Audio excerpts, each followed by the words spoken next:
Sot, pak njerëz e din këtë të vërtet, por një shqiptar nga zëmblaku i Korçës ndryshoi fatin e një prej qytetërimeve më të mëdha të botës. Jo me kuror, jo me gjak mbretëror, por duke nisur nga hiçi. Emri i tij ishte Mehmet Aliu, dhe ai është themeluesi i Egjiptit modern. Historia e tij nuk është legjend, është fakt, është histori botërore dhe është histori shqiptare. Mehmet Aliu lindi në vitin 1769 në një familje shqiptare nga zëmblaku i Korçës. I ati u shpërngul herët në kavall. Ai u rrit mes varfërisë, tregtisë së duhanit dhe një bote të ashpër ku mbijetonin vetëm më të fortët. Nuk dinte të shkruante, nuk fliste gjuhë të huaja, por kishte diçka që nuk mësohet në libra: instinkt shteti. Në moshë të re nisi si tagramledhës, pastaj ushtar, pastaj komandant, dhe kur fati i historisë hapi derën, ai hyri. Kur Napoleon Bonaparte pushtoi Egjiptin, perandoria osmane dërgoi trupa për ta rimarrë. Mes tyre edhe një batalion shqiptarësh. Në krye të tyre Mehmet Aliu. Ai luftoi, ai u dallua, ai fitoi respektin e ushtrisë, dhe kur francezët u larguan, Egjipti mbeti pa drejtim, pa rend, pa shtet. Në vitin 1805, me mbështetjen e elitës fetare të Al-Azharit, Mehmet Aliu mori fermanin e sultanit dhe u shpall pasha i Egjiptit. Por këtu nuk fillon pushteti. Këtu fillon shtet ndërtimi. Egjipti ishte i varfër, i prapambetur, i shkatëruar, dhe një shqiptar që nuk dinte shkrim e ktheu në një shtet modern.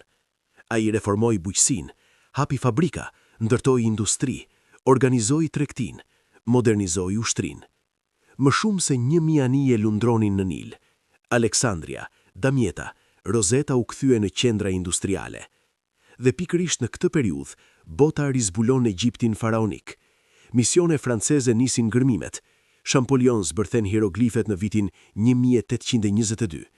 Piramidat rikthehen në vëmendjen e njerëzimit. Dora do Istria e tha qartë: rilindja në Egjiptit të lashtë ishte fryti një aleance franko-shqiptare. Mehmet Aliu e donte Francën, idetë perëndimore, shkencën, modernizimin. Fanoli shkruante për të. Ishte fetar por jo fanatik, dhe nga fanatizmi nuk vjen kurrë asgjë e mirë.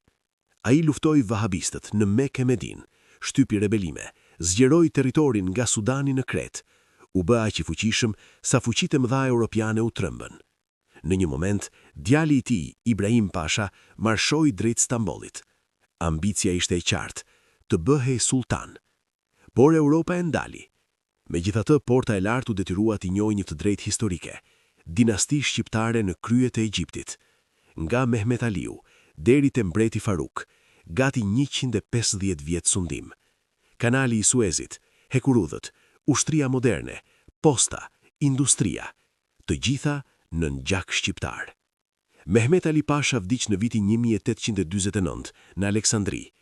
U përcoll nga 22 shej, u varros me shpatë, me fes dhe me ondërime shtedrore. Ai tha vetë: jam shqiptar dhe shqiptar do vdes. Dhe sot lind pyetja që duhet na djeg ndërgjegjen: si ka mundësi që bota e njeh dhe ne e harrojmë? Si ka mundësi që një shqiptar ndërtoi një shtet modern në Egjipt, ndërsa ne ende luftojmë për ta ndërtuar tonin? Kjo nuk është thjesht histori. Kjo është provë se çfarë jemi të aftë të bëjmë.